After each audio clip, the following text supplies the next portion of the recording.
it's not inherently bad for the beer to change temperatures. What is bad is anytime the beer's any warmer than cold.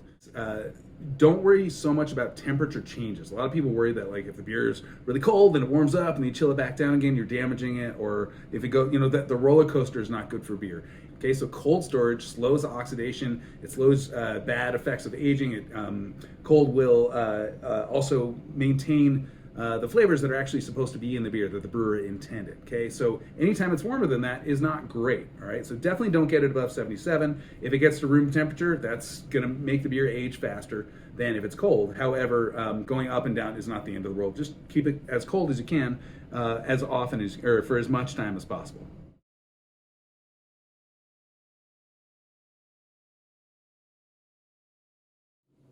Hey everybody, I'm Master Cicerone Rich Higgins, and I'm here to explain all of the different ways that the Certified Cicerone exam syllabus has changed in the past several versions. Okay, so right now we're at version 6.0. It was released on August 1st, 2024 by the the Cicerone Certification Program. So it is the official syllabus that the Certified Cicerone exam will be based on starting on January 1st, 2025. Okay, so the syllabus was released a couple months ago.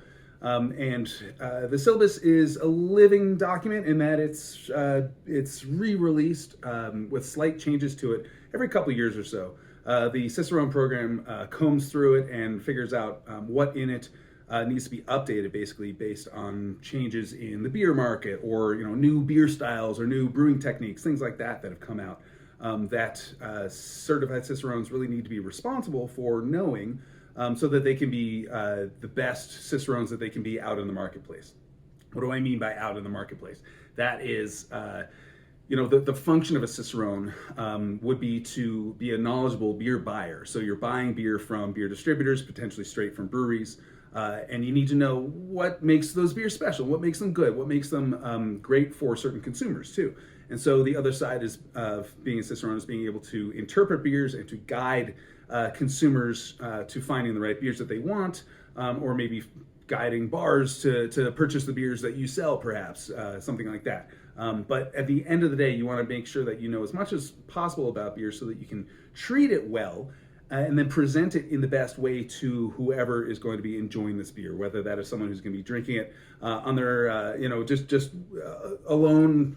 That sounds weird, not on their own. I'm not encouraging that, but I'm encouraging drinking the beer just as is, or you're pairing it with certain food at a certain restaurant or certain event or something like that. Or it's something where you just need to know trends and themes in beers because you're doing a contemporary beer tasting, or you're doing a really classic European sour tasting or something like that. So those are some of the functions of a certified Cicerone. And the more you know about beer, the better off you're going to do that job, obviously. All right, I am digressing a little bit here. Let's focus a little bit more on what we're talking about here today, which is the differences between specifically version 3.2 of the Certified Cicerone syllabus, and then when it went from 3.2 to 4, 4.2 to 5, and now, 3.2 to 4, 4 to 5, and 5 now to 6. Okay, so I have produced something called the video prep course for the Certified Cicerone exam. That is a set of recordings from my in-person classes that I used to teach. Those were based on version 3.2, so a handful of years ago. And I want to produce this addendum video so that people are totally up to date and can watch that video series, including this addendum, and make sure that they are as prepared as possible for this exam. Okay, so without further ado, let's get into all the nitty-gritty of the syllabus. Okay. So, as you can see, going through this here, it looks as if there are a lot of categories that have been changed or updated, all the things I've highlighted in yellow. So keep in mind, not all of the changes or updates are huge. A lot of them are just very minor revisions, and so it's not something that's impossible to wrap your head around. It's just something that needs to be discussed. So I've highlighted that in the outline. Now let's scroll, focus in on the first change here. Okay, so if you look at page 4 of the syllabus, and again, this is syllabus 6.0, version 6.0, bottled and canned beer. So if it's kept refrigerated, it can remain fresh for up to 6 months, all right? So that is kind of a best case scenario. Notice it says for up to 6 months, so you're not guaranteed to get 6 months, but the idea is that most brewers are shooting to make their packaged beer, whether that's canned or bottled, pretty shelf stable. Okay, and ways to make it last even longer are going to be to keep it refrigerated, certainly. So hoppy styles like IPA, this is a new thing that's been added into the syllabus. It's important to note that hoppy styles like IPAs are more susceptible to the effects of time and may show flavor changes in as little as 3 months, even when refrigerated. Okay, so refrigeration is going to slow the degradation of any beer, so that's a good thing. IPAs, though, have such sensitive aspects to them, sensitive traits that come from all those hops. So we're talking about hop aromas especially, but also hop bitterness. Those things can degrade with time, and warm storage is definitely going to accelerate that degradation. However, even cold storage is not guaranteed to keep that beer in perfect condition. So even within 3 months, you might notice the difference. So when it's not refrigerated, or if it's subjected to other stresses, it might be noticeably off even after 3 months. Okay, so next thing that was added was that as beer ages either intentionally or during cool or warm storage in the sales pipeline, hop aromas can fade, hop bitterness decreases. I mentioned that. But also, we've got things like oxidation effects. Okay, so oxidation is often described as papery aromas or cardboardy aromas in the beer. It smells like newspaper. That's not necessarily a good thing. So, but there are other things that certified Cicerones are now responsible for knowing via the syllabus, and that is something called malt shift. So malt shift is, I describe it as taking aromas that were once kind of fresh aromas and making them seem more cooked or oxidized, okay? And oxidized, we're not talking about papery, okay? But we're talking about things like you might develop, instead of kind of just vague sweet aromas in the beer, it might start to smell more honeyish or more caramelly. Especially caramel might turn more to toffee aromas. You might get a little bit of like maple syrup. So that's a compound called sotolone that can develop in the beer. Also, things like dark fruit is what's listed in the syllabus, but I find especially dried fruit character comes out in the beer.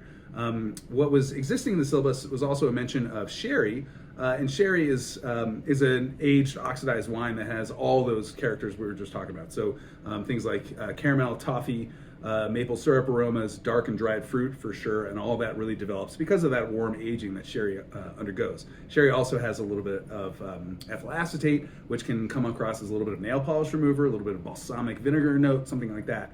And so that can occur in beers that have been aged for a long time as well. And that is an oxidative effect combined also with a souring aspect that happens when there's bacterial souring in an aerobic condition, aerobic environment. So that means the oxygen is present. Okay, that's a deeper dive than you need to worry about for certified stuff, but I wanted to connect it to the stuff that you do need to know, which is the malt shift idea. So malty aromas are going to certainly turn more honeyish, caramelly, toffee, dark and dried fruit aromas are going to come from all that. That's the shifting of those malt aromas. Okay, so still on page 4 here of the syllabus, we're talking about during storage temperature. Let's talk about temperature ranges first and foremost.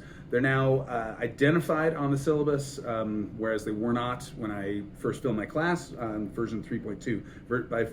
By version 6, we're talking about cold storage, which ideally is around 3 degrees Celsius or 38 degrees Fahrenheit.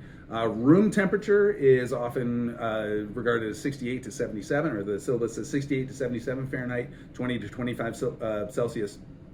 Anything warmer than that, you're really not doing any favors to your beer. You're rapidly aging it, and flavors can degrade really quickly. As mentioned in the line here about 77 degrees Fahrenheit, anything over that, 77 or 25 Celsius, leads to rapid flavor degradation. So those are your 3 temperature ranges that are to be considered during storage. Okay, and that leads us to the next addition in the syllabus, which is don't worry so much about temperature changes. A lot of people worry that like if the beer is really cold and it warms up and you chill it back down again, you're damaging it, or if it go, that the roller coaster is not good for beer. It's not inherently bad for the beer to change temperatures. What is bad is any time the beer is any warmer than cold. Okay, so cold storage slows oxidation. It slows bad effects of aging. Cold will also maintain the flavors that are actually supposed to be in the beer that the brewer intended. Okay, so anytime it's warmer than that is not great. All right, so definitely don't get it above 77.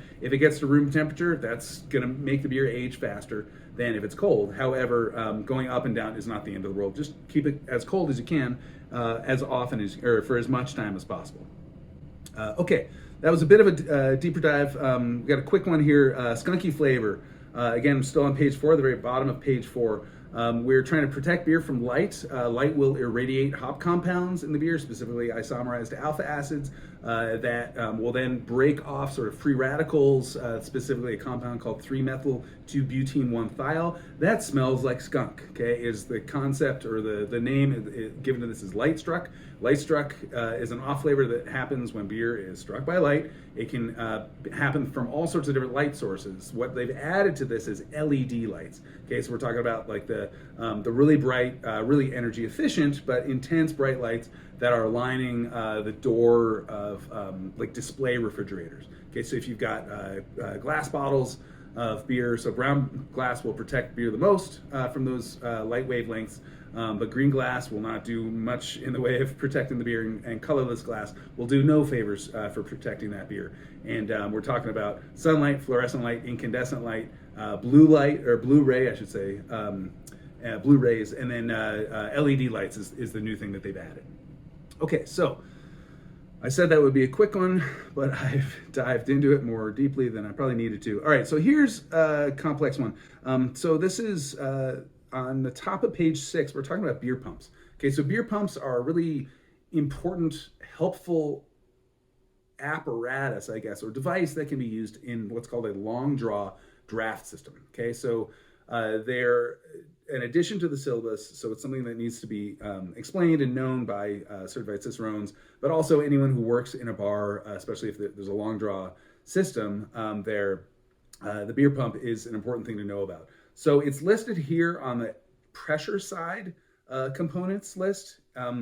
It's pressure side in that it's supplied by pressurized gas, but it really is also liquid side. It's beer side too, because beer travels through it. It's a component of the draft line, okay? So it goes downstream of the keg coupler, okay? You got the keg coupler that goes on it, that engages the keg and allows beer to flow out of the keg. Then the next thing that the beer would go through in a long draw system, or in a lot of long draw systems, is a beer pump, okay? So a beer pump, let's see here, make sure I get this exactly right, because I wrote it down here. All right, so it is, in a draft line, a beer pump is an inline apparatus that applies mechanical force, okay? So it typically has a spinning propeller that pushes the beer through the draft line, okay? So a beer pump is installed directly downstream of the keg coupler and upstream of a fob, okay? Fobs are optional, but if they're in place, the beer pump would go upstream of the fob.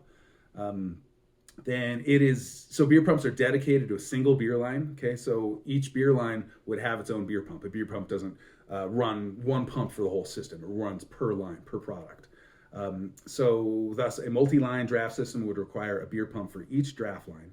And then from the Brewers Association's Draft Beer Quality Manual, this is an essential read for anyone taking this exam. So it's a great resource. But anyway, the DBQM, or the Draft Beer Quality Manual, says beer pumps, this is the quote, beer pumps are usually found in draft systems when working pressures for gas-driven dispense gets too high, or when the pressures get too high, above 35 or 40 psi or so, which includes very long runs, like longer than 200 feet, or high vertical lifts. Say your beer cooler, your kegs are down in the basement, you got to go up 2, maybe 3 stories or so to get up to the bar.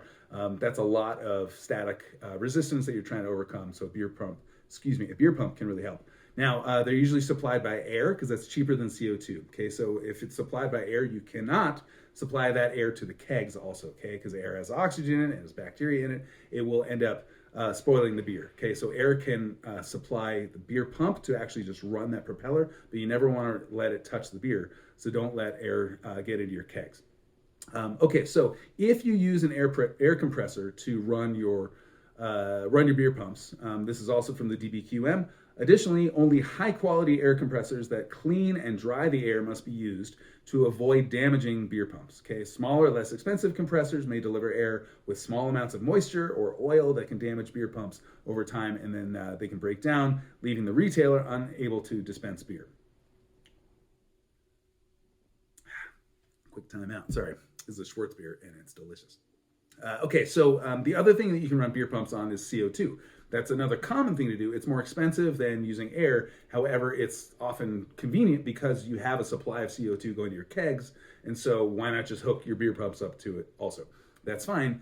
compressed CO2 will run beer pumps. However, the operation of the beer pump ends up taking in pressurized gas, but then it releases the gas periodically, quite quickly often. It sounds sort of like a piston that's going really quickly. Okay, and so gas gets released, and if it's CO2, that's going to increase the CO2 content in your beer cooler, which then can lead to dangerously high levels of CO2 and can asphyxiate a person walking into that beer cooler. So you need to make sure that CO2 is vented out to the atmosphere or vented somewhere safe so that it's not going to concentrate in the beer cooler. Final consideration is cleaning. Okay, so during draft line cleaning, which you should be doing every 2 weeks, with caustic every quarter or every 3 months with acid, you need to make sure you're cleaning the beer pumps too. Okay, so beer pumps must be cleaned in line on the regular schedule and with the regular processes of your draft line cleaning. Now for reverse flow circulation cleaning, so if you're running your cleaning solution backwards through the lines, you need to make sure that the beer pumps are fitted with a flow reversal valves and then engage that so that the cleaning solution can flow backwards through the beer pump, or else have quick disconnects mounted on the beer pumps so you can disconnect the line and then reroute it around it so that while you're doing reverse flow of cleaner through the draft line, just through the beer pump, there's a quick little deviation that allows it to go forwards through the beer pump if the beer pump cannot go backwards. And then it then re-enters the draft line, continue to go backwards, continuing to go in the reverse direction. And then after cleaning is over, and after you've rinsed out all the cleaning material, you need to make sure that the beer pumps get re-engaged. So disconnect the quick connects and realign the alignment of the draft line correctly. Okay, blah, blah, blah. It sounds boring, but it's good nerdy stuff, and beer pumps will make for a fantastic draft system if they are installed correctly and designed correctly. Okay, so next thing on the syllabus I want to talk about is the flow control faucet. This is not groundbreaking, but it is an addition to the syllabus since I taught those classes on syllabus 3.2. So we're talking about in the middle of page 6 here. So types of beer faucets to know: you got to know the standard re-shutoff, you got to know about nitro, but you also need to know about the flow control faucet, which is a type of faucet that actually has a restriction lever. That's what they're calling it, a restriction lever that's mounted on the faucet itself that allows the bartender to adjust the restriction of the whole system, because the faucet is the most downstream component in the entire draft system. And so if you just increase the restriction by lifting up that lever, you're going to slow down the flow rate of the beer at the point of dispense. Okay, so like other faucets, flow control faucets must be completely disassembled for proper cleaning. That means taking off that restriction lever and being able to get in there with a brush, make sure you don't lose any of the gaskets, yada, yada, all that normal stuff for other faucets too. Okay, another minor thing is in the bottom of page 6, we're talking about PPE, so using personal protective equipment during draft lines cleaning. They've removed the need to wear a rubber apron. Okay, so now there are only 2 elements of PPE: rubber gloves and eye protection. Those are super important. I've seen some pretty nasty stuff happen during line cleaning. So make sure you are wearing those 2 items of PPE. Okay, next we're talking about dedicated glass washers. So the bottom of page 7, the syllabus mentions now to use a machine dedicated for beer glassware only. Bit of a tall ask. Most bars and restaurants really only have one behind the bar. Some places don't even have any behind the bar, and you're running back to the kitchen to use the regular dishwasher back in the kitchen. That has real downsides, trust me. So if you have any sort of oils or proteins and things like that that are coming from, whether it's a bunch of orange peels that go on your beer glasses, or it's a bunch of citrus peels that go on your cocktail glassware, or it's egg whites if you're doing a lot of flips, you've got a fancy cocktail program, you're pouring a lot of flips, or you have, especially if you're doing food items like guacamole or cheese or something like that, those soils end up loading down the dishwasher and reducing the efficacy of the dishwashing detergent. Okay, and so especially if it doesn't get completely emptied out and the detergent gets reused slightly, or if there's any sort of buildup of soil residue on the inside of the glass washer or dishwasher anywhere, you end up spraying those into all of the dishes and glasses that end up getting washed in that machine directly afterwards. Okay, and if that's beer glassware, it's hard to get that stuff entirely cleaned off of a beer glass. So it's best if it never gets introduced to the beer glass in the first place, and that would be through the use of a dedicated glass washer only for beer glassware. Good luck. It would be great if that could really happen, but still the Certified Cicerone exam syllabus is trying to teach the best way to do it, and then you can figure out what to do from there. Okay, so also they've added to periodically do a physical or visual inspection of the interior of the glass washer to be sure it's free of mold and debris. This is something that I have to do with my dishwasher at home. You probably do too, and you certainly should be doing it at work as well. Okay, so, and that is in addition to regular servicing of the machine following the manufacturer's guidelines. Okay, so moving into glass rinsers. Glass rinsers should only be used with clean glassware. Sounds obvious. Why is that though? Okay, so if I finish this glass of beer, and I'm in a hurry, or I'm just trying to be nice to the bartender and say, don't worry about it, I don't need a new glass. And the bartender maybe tries to do a solid and takes my dirty used glass, puts it on the glass rinser to make me feel as if I'm getting a fresher glass, and then re-pour into that glass. That is doing nothing. That's not doing anyone any favors, basically. First of all, it's not cleaning the glass. Glass rinsers don't clean anything. They just rinse out debris. But also what's happening is all my cooties that are coming from that dirty glass are then falling down into the glass rinser and making it dirty. Okay, so you've got a dirty glass and a clean glass rinser, mix them together, you have a dirty glass rinser and a dirty glass. Okay, so make sure that you're not using a glass rinser with anything but clean glassware. Okay, moving into the service of bottled beer. Another thing that was added is the bottom of page 9. We're talking about the wax dipped crown. Get a fancy bomber of barrel aged imperial stout or something like that. It's got a big fat gob of wax all over the neck, the whatever the top of the bottle, the neck, and the crown, which is the actual bottle cap that goes on the top of it. Looks nice, looks fancy, but it's kind of a pain in the butt to actually open up. So the official Certified Cicerone way of doing it is to use a paring knife or the blade of a wine key to cut out a small notch of wax directly below the crown and allow the bar key to reach underneath the crown. Okay, so you're not digging in on the wax with your the actual opener or the bar key. You're using an actual knife or some sort of blade to cut a notch of the wax away so you can get under there. You really want the bar key to actually contact with the metal of the crown rather than the wax. Okay, and then use the bar key to pry the crown off the bottle, being careful to ensure that no flakes of wax fall into the bottle. Obvious, but it's something that's an important step of service. And then finally, use a clean bar towel to wipe any wax debris from the lip of the bottle.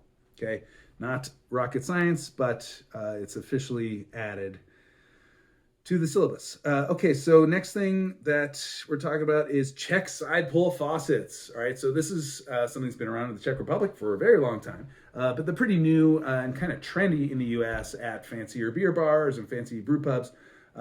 They are a cool faucet that do a lot of things for the beer and the head and the foam and all that stuff. We're not going to go into that, but really what we're talking about here is the rule, like the most important rule when you're pouring beer is never to dip the faucet into the beer. Okay, never get it in the glass, never get it in the beer, certainly. That's gross. If you coat it with beer, then you're basically coating it in food, and any sort of bacteria or molds or anything like that that are on the faucet or in the air could get on there and start feasting on it. And then next time you do it again, you're just gonna dose that next beer with all the bacteria and mold and things like that that are growing and feasting on the last beer that was on the outside of that faucet. So it's just gross. Okay, it's bad. It's bad service. It's bad hygiene. Czech style side pull faucets are an exception to this rule. Okay, so they have a long 90-degree curved nozzle that is meant to go into the mug of beer, the glass of beer. Part of that is because it's meant to dispense beer underneath a foam. You don't necessarily want to disturb that foam. That foam gets built in a specific way, and then you want to be able to underlay, I shouldn't say underlet, it's underlay all the beer underneath that and let it rise up and have a nice fluffy kind of liquidy head on top of that beer. Okay, so that's a traditional Czech way of doing it. So you have to dip the faucet in there. Okay, make sure with that, as well as the Swan swan neck faucet that you have on certain cask conditioned beer engines, the big beer engines that you pull. I'm pulling my cask conditioned beer here. Some of those have swan necks that go way down into the bottom of the glass. Okay, and if that's the case, those as well as the check side pull faucets, you do need to wipe down those faucets after every use. Make sure you're using a clean rag, clean towel. Rag sounds gross, but a clean towel to keep those clean. Let's move on to cask conditioned ale. I mentioned it there. So when I took the certified Cicerone exam 1,000 years ago, back in 2008, cask conditioned ale was on that syllabus. Okay, I did need to know that stuff. I had also worked at a brew pub in San Francisco called Thirsty Bear that had a cask program. So I was really fortunate to be familiar with all that stuff.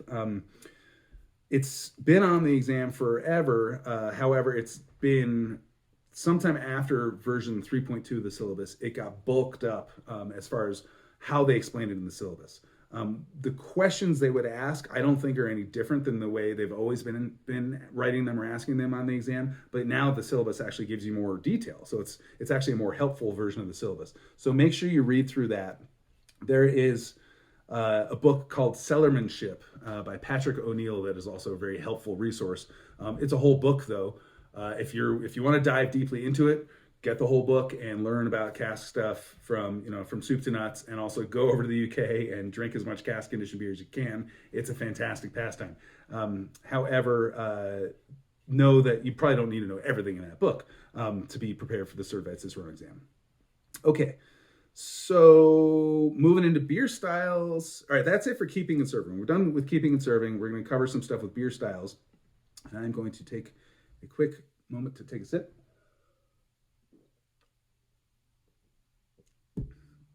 Ooh. That's yummy beer. Okay, so beer styles. A big thing that's happened that the Cicerone program didn't really have any control over is that the beer judge certification program released updated style guidelines. Okay, so prior the certified Cicerone exam had been based on the 2015 BJCP style guidelines. BJCP in 2001 released an update to their style guidelines. The good news is that it was a really minor revision. And so what the BJCP says is that it was a minor revision to the prior 2015 guidelines. BJCP states, if you are familiar with the 2015 guidelines, we have made a few name changes and some styles have moved from provisional, historical, or local styles into the main guidelines. We intentionally tried to keep style moves, style additions, and numbering changes to a minimum. Okay, that's about it. Okay, so it's a really light, almost cosmetic change to the guidelines. So that is a huge sigh of relief, I think, for everyone in the beer community that's learning all this stuff and that follows these guidelines. However, just know that if you've got a whole bunch of studying that you've done on the 2015 guidelines, those are out of date now for the certified Cicerone exam. So make sure you know the 2021 style guidelines. Download an app, go to bjcp.org, and download the style guidelines. Just make sure you're up to date on that stuff. Excuse me. Okay, so name change that happened back to the certified Cicerone syllabus out of BJCP. Okay, go to page 14 in Britain and Ireland styles. From there, we're talking strong ales. We got English barley wine. If you notice, barley wine is now two words: barley and then wine. The old spelling was barley wine, all is one word. In England, the most common spelling of barley wine is that two-word spelling. So that's just a clarification. By comparison, if you go to the top of page 16, we got American barley wine is one word, and that's the more common spelling here. All right, but before 16, let's go to page 15. Let's talk about IPAs, American style, IPAs. The biggest new thing is that we had the New England IPA get added for version 4 of the syllabus. And then version 5, it got name changed to Hazy IPA. And that's what it is for version 6 still. So Hazy IPAs are such an enormous part of the marketplace, so it would be silly not to have them on the syllabus. So if you were not studying Hazy IPAs and getting ready to take the exam, I would have been surprised. But at any rate, they're officially on the syllabus. They're called Hazy IPA. And Yeah, that is that. There are also 3 IPAs that had been on the syllabus in earlier versions that have been removed, so you don't have to worry about those anymore. And that's black IPA, white IPA, and specialty IPA. So if you're working on an old syllabus, you don't have to worry about those versions of IPA anymore.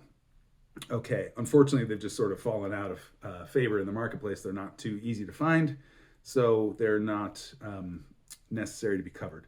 Okay, so let's get into some other new styles that were added. This is kind of a bigger topic. This is in the middle of page 16 here. We got emerging styles. Okay, pastry stout or dessert stout. That should be pretty self-explanatory. Those are dark beers that are often full-bodied and have a lot of roasted malts added to them. They can taste chocolatey and or cocoa-y and or coffee-ish just from those dark malts. That's the stout base, okay? The twist on it is that it's those beers are themed after a certain pastry, a specific pastry usually, or a specific dessert. They often have creative ingredients, specialty ingredients added to those beers that are parts of those desserts or pastries. Okay, so like a chocolate cake stout or something, Black Forest cake stout, okay, might have chocolate added to it, cocoa nibs, might have cherries added to it, things like that, because Black Forest cake tastes like cherries and dark chocolate. Okay, just a simple example. I'm sure you've seen these out in the marketplace. Another thing to know about is the American style fruited sour. This is kind of a complex category. It's a grab bag, the way I look at it, because it's a lot of different sour beer expressions that just don't fit in the European fruited sour world. And so oftentimes in America, they are sold as something called American sour, and that's it. American fruited sour, and that's it. Sometimes they can be something like a fruited gose, fruited Berliner Weisse, smoothie sour. Okay, so those are all versions of the American style fruited sour. It's pretty hard to say that it's useful to some portions of the marketplace. It's useful to some consumers and to some brewers to really figure out why my fruited gose is a fruited gose versus a fruited Berliner Weisse versus a fruited sour IPA or something like that. But I think there are a lot of breweries that don't follow. There's not necessarily a really strict codification of those different versions of fruited American beers, fruited American sours. And so it's just as useful to have a grab bag, a bigger umbrella called American style fruited sour. And that is what, at the certified Cicerone exam level, candidates are responsible for knowing about.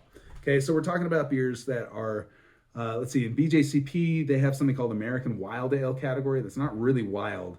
I'm not wild about them calling it wild, frankly, but they're talking about American sour ales. And they describe it as a range of beers that do not fit traditional European sour, wild, or spontaneously fermented styles. For the American style fruited sour, we're talking about beers that must be sour and they must be fruited. Okay, that's really about it. They should not be any established European fruited sour styles, such as fruited Flanders Red, fruit lambic, or a sour Italian grape ale. So it's a really big category. So on the syllabus, they also mention that you need to know about sources of acidity. Okay, they include acidulated malt. That's a really quick, cheap way of making a sour beer. Just up the amount of acidulated malt in there. Acidulated malt is made by souring malt in wort, and then so you get a lot of lactic acidity that then coats that malt. It's a way of using a sour malt that's Reinheitsgebot approved. But acidulated malt aside, you also need to know about quick souring with bacteria. That's often going to be either in the kettle, it's a kettle sour, or you're souring a separate batch of wort or beer and then mixing that in at a specific rate into your other beer, the main beer that you're going to produce. Those are usually soured with lactic acid bacteria, specific lactobacillus species. Lactobacillus brevis is a really common one, and it's quick and easy and clean. It doesn't contaminate the rest of your brewery. So that's a way of souring with bacteria. Specific fermentation products. This is kind of a funny bullet point in the syllabus because it's pretty broad, but I think they're mentioning that you need to know, as sources of acidity, what are products of fermentation that can make a beer sour. We're talking about lactic acid, which is souring of a beer by lactic acid bacteria, which can include lactobacillus, can also include pediococcus. Those are the most common two bacteria genera for souring. and that will produce lactic acid. You can also get the production of acetic acid, which occurs in aerobic environments. So you've got oxygen in there. It's a type of bacteria, or a lot of different types of bacteria, but especially something called Acetobacter, genus called Acetobacter, that will turn alcohol into acetic acid. And acetic acid is the acid that's in vinegar, so it smells like vinegar. So those are the two main different sources of acids that you get from fermentation. You get lots of other fermentation byproducts too, but they're not actually sour. They can maybe enhance the perception of sourness. Esters like ethyl lactate and ethyl acetate, especially ethyl acetate, will enhance the perception of sourness, but they're not acids on their own. They're actually esters formed from alcohols and acids. Okay, and then fruit is another source of acidity. Okay, throwing in a bunch of raisins, you might not get that much acidity out of those. They're not super sour fruits, but there are obviously very sour fruits out there. So like adding sour cherries, raspberries, cranberries, things like that will sour up a beer. Okay, so you can have a beer that's got no acidity and add those fruits, and all of a sudden it might taste sour if you add enough of those fruits. Keep in mind that some of those American style fruited sours can be pretty sweet also. So they will be sour, they must be sour, but they might have a lot of residual sugar, or I shouldn't necessarily say residual sugar, maybe there's a lot of lactose that was added, something like that, that makes the beer seem really sweet and sour. Okay, so they're not always going to rip the enamel off your teeth with sourness, but they should have some sourness and then a varying amount of sweetness. Okay, so moving into non-alcoholic NA beer or AF beer, alcohol-free beer. The difference in allowable alcohol content, those are two different categories. Okay, NA beer legally can have up to 0.5% alcohol by volume. AF beer can't have any alcohol, 0% alcohol. Common methods of production of NA beer. We're really talking about, NA beer's been around for a long time. There are a lot of kind of classic ways of making it. One is sort of a combination of things. One is like arrested fermentation, where you're fermenting your beer, you crash the temperature during fermentation just after it started. So you get a little bit of alcoholic fermentation, but you get also some of the flavors produced from fermentation. You also get a slight reduction in some of the sugars, slight consumption of some of the worty aromas. But usually you stop that fermentation quickly enough that you still have a lot of sugar left over, as well as some worty aromas, sort of raw aromas in there. From there you can, or also maybe if you've got a lot of alcohol that was produced, I should say this, regardless of the amount of alcohol produced, you can heat or boil that finished beer to drive off the alcohol. Okay, you can also do it at a very low temperature, so you don't volatilize as many of the aromas. And that's called vacuum distillation. Okay, so you put it in a vacuum, you reduce the pressure so low that alcohol, the boiling point gets lowered a lot, and then all of a sudden the alcohol can boil off at a lower temperature. That's a more modern way of doing it. So that combination, you can also dilute your beer down with a lot of water. That will also reduce the amount of alcohol. I wouldn't do it from a beer that starts at 8% alcohol, because you have to add so much water that the beer won't really taste like much after that. But if you had an arrested fermentation beer, a beer that you mashed at a really really high temperature, so you didn't have a lot of fermentable sugars in the first place, you arrested the fermentation by crashing it down, and you still have a lot of beery, malty flavor left over, probably a lot of sweetness, but maybe 3% alcohol. If you added enough water, you could bring that down to 0.5%, maybe it would still taste like an acceptable beer in the marketplace, an acceptable NA beer in the marketplace. Anyway, those are older versions of producing non-alcoholic beers. A newer trick that you can use, a newer thing that you can use is using a low alcohol yeast strain. So there are different yeast strains now that have been isolated and researched and produced now by labs that allow you to have a fermentation by that yeast, but that yeast is really picky about what sugars it can ferment. There are a lot of sugars that are like disaccharides and trisaccharides that most ale yeast and lager yeast normally can ferment, things like maltose and maltotriose, that regular ale fermentations and lager fermentations, those sugars will be consumed and turned into alcohol, but some of these newer low alcohol yeast strains can't ferment those. They can only ferment things like glucose. Okay, so single saccharides or monosaccharides. So that just reduces the amount of things that they can ferment and turn into alcohol. So you have less alcohol being produced. You probably have a sweeter beer left over, but maybe you want to dilute that with more water. Okay, so multiple ways of producing NA beers. Then moving into the newest way is membrane filtration. So it's using like a reverse osmosis membrane, pushing alcoholic beer, regular beer, through a membrane that has such tiny porosity, so tiny pores basically, that allow some of the smallest things in beer through. So things like the water, the alcohol, maybe some of the flavors. I've read things like volatile acids, okay, but not most of the beer flavor. Okay, so it lets those through, and what's stuck on the supply side of the filter, what gets caught in that filter membrane, is a lot of the beer flavor and a lot of the beer color. Okay, so just more complex, bigger molecules that provide the flavor and the color of the beer get stuck there. And so if you then harvest that stuff, I don't know if it's a sludge, I've never done it myself, but you can end up adding more water to that, dilute it, turn it into a beverage again, and you can carbonate it, and all of a sudden you've got something that tastes a lot like beer, and that is carbonated and looks like beer. It's the right color, and it's got a lot of beer flavors, but it's got no alcohol anymore. It's been entirely removed. And so that's a more modern way of making alcohol-free beer. Incidentally, what comes out on the other side, so you got your beer stuff that you saved from the supply side of the filter. What comes out is also another saleable product, that's water and alcohol. Okay, so you bought all the ingredients, you fermented it, you created the alcohol, you stripped it out. You could dump it down the drain if you want, but a lot of breweries will end up selling that as seltzer base. They either keep it in-house to sell as seltzer base, or maybe a seltzer producer will purchase it from them, and then they end up adding artificial flavors or natural flavors to that, carbonating up, and then you've got a seltzer base. Of course, it would be a glutinous one, it would be a malt-based one. So it might not have as much play in the marketplace because it wouldn't be gluten-free. But that brings us to our next topic, new style and production methods, or new style of beer and production methods for gluten-free and gluten-reduced beers. Okay, these are two different animals, gluten-free and gluten-reduced. Okay, so glutens are proteins that are formed during processing and mashing of certain types of grains that have the precursor proteins for glutens. Okay, and that includes barley, wheat, rye, things like that. Okay, so things that are common to traditional beer, to what we expect, what the marketplace expects beer to have in it and beer to taste like.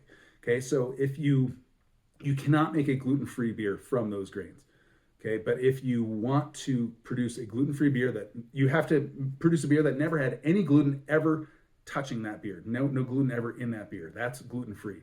Okay, so that means you're producing a beer from other sorts of cereals and grains that don't have the gluten precursor proteins in them. Okay, so no gluten is ever produced during the production process.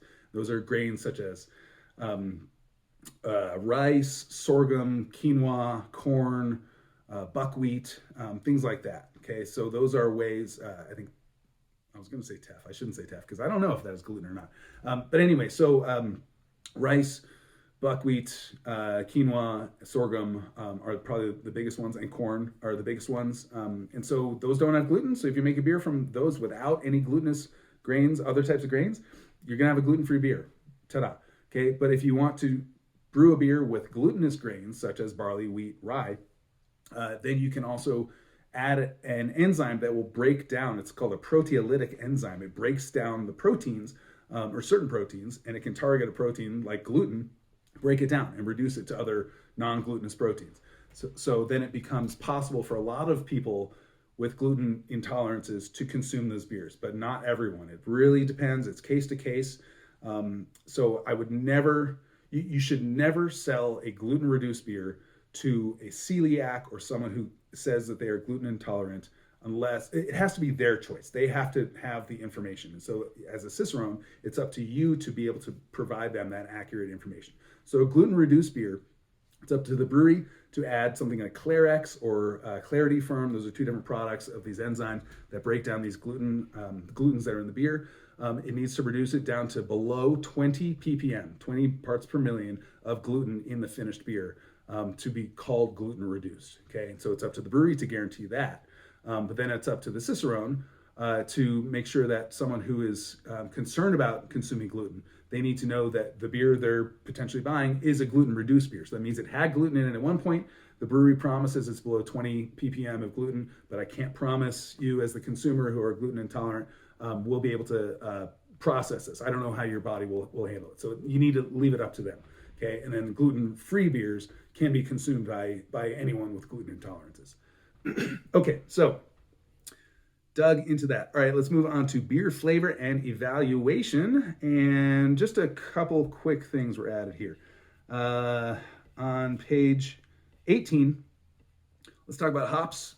American hops were in the syllabus really from the start. Obviously, they've been a big part of brew and beer for a long time, and certainly as long as the Cicerone program has been running. However, they specifically added the onion/garlic aromas that you can get from American hops. They added that trait to the list in some more recent syllabus updates. So that is now definitely on the syllabus, so know that you can get onion and garlic, or allium. Sometimes I see it described as allium, which is a flavor, or the family of onions and garlic, botanical family of onions and garlic. Okay, also added is an entirely new source of hops or hop region, which is Australia and New Zealand. So they're talking about Australian and New Zealander hops. Those are obviously very common in IPAs nowadays, pale ales, all sorts of different beers have those hops. They're relatively new to the marketplace and got adopted and became popular enough in the American beer scene, or really the global beer scene, global craft beer scene, that they weren't included in the very earliest versions of the syllabus. They're now there now. So Australian and New Zealander hops, regional hop traits, hop aromas of passion fruit, melon, pear, stone fruit, tropical fruit. I'm sure you've smelled and tasted those. Actually, you can't taste them. You've smelled and experienced those in lots of beers. Okay, one sec. Hope you're drinking a tasty beer at home too. Okay, so let's move into the bottom of page 18. In the packaging and storage area, oxidation and aging flavors. We mentioned this earlier in the keeping and serving section. Keeping beer means like storing beer, storage of beer. Okay, so what we're talking about here again is diminishment of hop flavor and hop aroma. Bitterness will go down too. So all the good stuff you use hops for is really delicate, and it's not going to hang around in a beer for long. And so it can oxidize out, and that's a sign of aging and oxidation. Malt shift again, so increased honey, caramel, toffee, dark fruit. Again, I would also add maple syrup, maple flavor, as well as dried fruit.